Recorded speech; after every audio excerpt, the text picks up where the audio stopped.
പാലക്കാട് നിന്നും ഒരു വാർത്ത വരുന്നുണ്ട്. പാലക്കാട് മൂത്താൻതറയിലെ സ്കൂൾ പരിസരത്തെ സ്ഫോടനത്തിൽ അന്വേഷണം ഊർജിതമാക്കിയിരിക്കുകയാണ് പോലീസ്. സ്ഫോടനത്തിനിടെ പരിക്കേറ്റ 10 വയസ്സുകാരനിൽ നിന്ന് വിശദമായി കാര്യങ്ങൾ ചോദിച്ചറിഞ്ഞു. RSS നിയന്ത്രണത്തിലുള്ള മൂത്താൻതറ ദേവി വിദ്യാനികേതൻ സ്കൂളിലെ അധ്യാപകരുടെ മൊഴിയും പോലീസ് സംഘം രേഖപ്പെടുത്തി. പന്നിപ്പടക്കമാണെന്ന് തന്നെയാണ് നിഗമനം. ഇക്ബാൽ അറക്കലുണ്ട് കൂടുതൽ വിവരങ്ങളുമായി. Good morning Iqbal. പന്നിപ്പടക്കമാണ്, ആരെവിടെ കൊണ്ടിട്ടു എന്നുള്ളതാണ് ചോദ്യം. ഇതിനിടയിൽ DYFI പറഞ്ഞത് മാനേജ്മെന്റിനെതിരെ അന്വേഷണം നടത്തണം എന്നൊക്കെയാണ്. പോലീസ് എന്തെങ്കിലും സൂചനകൾ നൽകുന്നുണ്ടോ? അതൊരു സ്കൂളിൽ പന്നിപ്പടക്കമൊക്കെ വരിക എന്ന് പറഞ്ഞാൽ അല്പം ആശങ്കയുണ്ടാക്കുന്നതാണ്.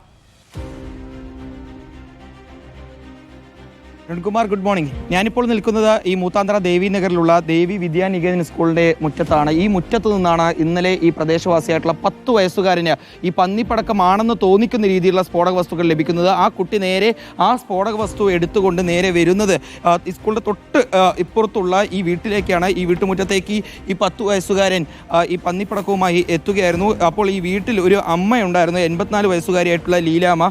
ആ അമ്മയാണ് പിന്നീട് ഈ കുട്ടിയുടെ കയ്യിൽ ഈ പന്നിപ്പടക്കം പോലുള്ള ഈ സ്ഫോടക വസ്തു കാണുന്നു. അമ്മ പെട്ടെന്ന് തന്നെ ഈ വസ്തു എടുത്ത് എറിയാൻ വേണ്ടി ഈ കുട്ടിയോട് പറയുകയായിരുന്നു. പക്ഷേ കുട്ടി എടുത്ത് എറിഞ്ഞപ്പോഴേക്കും ഈ മേഖലയിൽ ഈ ദൃശ്യങ്ങൾ ഈ കാണുന്ന പാടുകളെല്ലാം ഇന്നലെ ഈ സ്ഫോടന വസ്തു പൊട്ടിത്തെറിച്ചുണ്ടായ പാടുകളാണ്. അതിൻ്റെ ചീളുകളും അതുപോലെ തന്നെ മറ്റ് അവശിഷ്ടങ്ങളെല്ലാം അമ്മയുടെ വീടിനകത്ത് വരെ നമുക്ക് കാണാൻ വേണ്ടി സാധിക്കും. ഇപ്പോൾ എന്തായാലും ലീലാമ്മ ഇപ്പോൾ നമുക്കൊപ്പം ചേരുന്നുണ്ട്. അരുൺകുമാർ, അമ്മ ഭയങ്കര ശബ്ദത്തോടെയാണ് ഇത് പൊട്ടിയത്.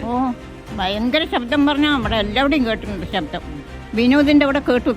അമ്മ പേടിച്ചു പോയില്ലേ? പേടിച്ചിട്ട് ഇനി എന്റെ വിറയിന് മാറിയിട്ടില്ല. അമ്മ കണ്ടതുകൊണ്ട് കുട്ടി പെട്ടെന്ന് എടുത്ത് എറിഞ്ഞൂല്ലേ പറഞ്ഞപ്പോ? അല്ല, അവിടെ മടലി വെച്ചിട്ട് കുട്ടി ഒരു കല്ലെടുത്ത് ഇങ്ങനെ കുത്തണു. ഇന്ന് എന്താ സ്കൂൾ നേരത്തെ വിട്ട് പറഞ്ഞപ്പോൾ പരീക്ഷയാണ്.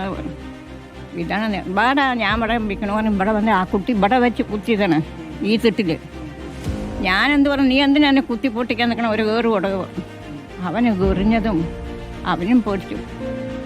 ഇങ്ങനത്തെ സ്ഫോടനം ഉണ്ടാവുന്ന സാധനം അറിഞ്ഞില്ല. അതുപോലെ എന്താണെന്ന് വിചാരിച്ചാലേ? അല്ല, അവൻ കാഞ്ഞിരക്കായാണെന്നാണ് വിചാരിക്കണത്. വലിയൊത്ത മരത്തിന്റെ കായ ഉണ്ടായില്ല, അത് വെറുതെ എറിഞ്ഞാൽ ചിതറിപ്പോകൂലോ. ഇതാണെന്ന് അവനും അറിയില്ല, എനിക്കും അറിയില്ല. ഇന്നലെ അമ്മയ്ക്ക് ഉൾപ്പെടെ അരുൺകുമാർ പരിക്കേറ്റിട്ടുണ്ട്. അമ്മ ആശുപത്രിയിലേക്കെല്ലാം പോയി ഇപ്പോൾ വീട്ടിലേക്ക് വന്ന് ആ പേടിയോടുകൂടി ഇപ്പോൾ വിശ്രമിക്കുകയാണ്. ഏതായാലും RSSന്റെ നിയന്ത്രണത്തിലുള്ള ദേവി വിദ്യാനികേതനിലാണ് ഇത്തരത്തിലൊരു സംഭവം നടന്നിട്ടുള്ളത്. ശാഖ ഉൾപ്പെടെ നടക്കുന്ന ഒരു മേഖലയാണ് ഇതെന്നുള്ളതാണ് BJPയും RSSും പറയുന്നത്. അപ്പോൾ അത്തരത്തിലൊരു മേഖലയിൽ ഇത്തരത്തിലൊരു സ്ഫോടനം നടന്നപ്പോൾ അതിൽ കൃത്യമായിട്ടുള്ള അന്വേഷണം വേണം, ഗൂഢാലോചന ഉണ്ട് എന്ന് BJP പറയുന്നു. അപ്പോൾ അതേ നാണയത്തിലാണ് ഇപ്പോൾ DYFIയും പറയുന്നത്. ഇത്തരത്തിൽ ശാഖ നടക്കുന്ന സ്കൂളിലേക്ക് എങ്ങനെ ആ സ്കൂൾ മുറ്റത്തേക്ക് ഇത്തരത്തിൽ പന്നിപ്പടക്കമെന്ന് തോന്നിക്കുന്ന രീതിയിലുള്ള ഈ സ്ഫോടക വസ്തുക്കൾ എത്തി എന്ന കാര്യത്തിൽ വിശദമായിട്ടുള്ള അന്വേഷണം വേണമെന്നുള്ളതാണ്. എന്തായാലും പോലീസ് ഈ വിഷയം വളരെ ഗൗരവത്തോടു കൂടിയാണ് കാണുന്നത്. പാലക്കാട് SP-യുടെ ഉൾപ്പെടെയുള്ള നേതൃത്വത്തിൽ വലിയൊരു അന്വേഷണം ഈ വിഷയവുമായി ബന്ധപ്പെട്ട് ഉണ്ടാവും. ഏതായാലും സ്കൂൾ അധ്യാപകരുടെ മൊഴി ഇന്നലെ തന്നെ പോലീസ് രേഖപ്പെടുത്തുകയും FIR രജിസ്റ്റർ ചെയ്ത് സ്ഫോടക വസ്തു നിയമപ്രകാരം കേസെടുത്ത് അന്വേഷണം ആരംഭിക്കുകയും ചെയ്തിട്ടുണ്ട്. എങ്ങനെ ഈ സ്ഫോടക വസ്തുക്കൾ ഈ കാണുന്ന സ്കൂളിന്റെ മുറ്റത്തേക്ക് എത്തിയ ഒരു LP സ്കൂളാണ്, നിരവധി കുട്ടികൾ പഠിക്കുന്ന സ്കൂളാണ്. ഇന്നലെ സ്ഫോടനം നടക്കുന്നതിന് നിമിഷങ്ങൾക്ക് മുമ്പാണ് നിരവധി ചെറിയ കുഞ്ഞുങ്ങൾ സ്കൂൾ വിട്ട് തിരിച്ചു പോയത്. കുട്ടി ആ പടക്കം, പന്നിപ്പടക്കം കയ്യിലെടുത്ത്, ആ സ്ഫോടക വസ്തു കയ്യിലെടുത്തിട്ട് കല്ലുകൊണ്ട് കുത്തിപ്പൊട്ടിക്കാൻ ശ്രമിക്കുകയായിരുന്നു എന്നാണ്. അത് ആ കുട്ടിയുടെ കയ്യിലിരുന്നെങ്ങാനും പൊട്ടിയിരുന്നെങ്കിലുള്ള അവസ്ഥയൊന്ന് ആലോചിച്ച് നോക്കൂ.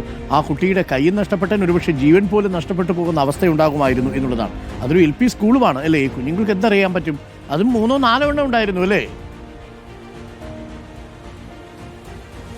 അരുൺകുമാർ, 5 എണ്ണം, അതായത് പന്നിപ്പടക്കമെന്ന് തോന്നിക്കുന്ന രീതിയിലുള്ള 5 സ്ഫോടക വസ്തുക്കളാണ് ഉണ്ടായിരുന്നത്. ഇതിൽ ഒന്നാണ് ഈ 10 വയസ്സുകാരൻ എടുക്കുന്നത്. ഈ 10 വയസ്സുകാരൻ്റെ കൂടെ മറ്റ് കുട്ടികളുണ്ടായിരുന്നു. ഈ കുട്ടി ഈ സ്കൂളിൻ്റെ അടുത്ത് തന്നെ താമസിക്കുന്ന ഉള്ള ഒരു വീട്ടിലൊരു കുട്ടിയാണ്, 5ാം ക്ലാസ് വിദ്യാർത്ഥിയാണ്. അങ്ങനെ കുട്ടികൾക്കൊപ്പം കളിക്കുന്നതിനിടയിലാണ് ഈ സ്ഫോടക വസ്തു ലഭിക്കുന്നത്. ഇത് കുത്തി പൊട്ടിക്കുക എന്നെല്ലാം പറയുമ്പോൾ നമ്മൾ നേരത്തെ പാലക്കാട് തന്നെ പല ഭാഗത്തും കണ്ടിട്ടാണ് ഈ പന്നിപ്പടക്കം കടിച്ചപ്പോൾ പശുവിൻ്റെ വായ പൊട്ടിത്തെറിച്ചു എന്ന രീതിക്കൊക്കെ. അത്രയും ഉഗ്രശേഷിയുള്ള ഒരു സ്ഫോടന വസ്തുവാണ് ഈ പന്നിപ്പടക്കമാണെങ്കിൽ തന്നെ.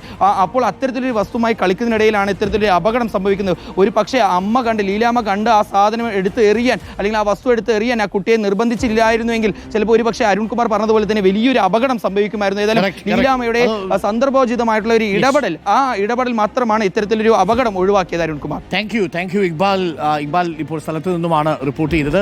അത് വളരെ ആശങ്കപ്പെടുത്തുന്ന ഒരു കാര്യമാണ്. 5 സ്ഫോടക വസ്തുക്കൾ ഏതും ഒരു LP സ്കൂളിന്റെ മുറ്റത്ത് നിന്ന് കിട്ടുക. RSSന്റെ നിയന്ത്രണത്തിലുള്ളതാണ് ഈ സ്കൂൾ എന്ന് പറയുന്നു. ആ പരിസരത്ത് പന്നികളുണ്ടോ എന്നുള്ളത് യാഥാർത്ഥ്യമാണ്. കാരണം രാത്രിയിലൊക്കെ ആ ഭാഗത്തൂടെ ആ മാർക്കറ്റിൽ നിന്നൊക്കെ പന്നികൾ ഇറങ്ങി പോകുന്നത് കാണാൻ പറ്റുന്നുണ്ട്.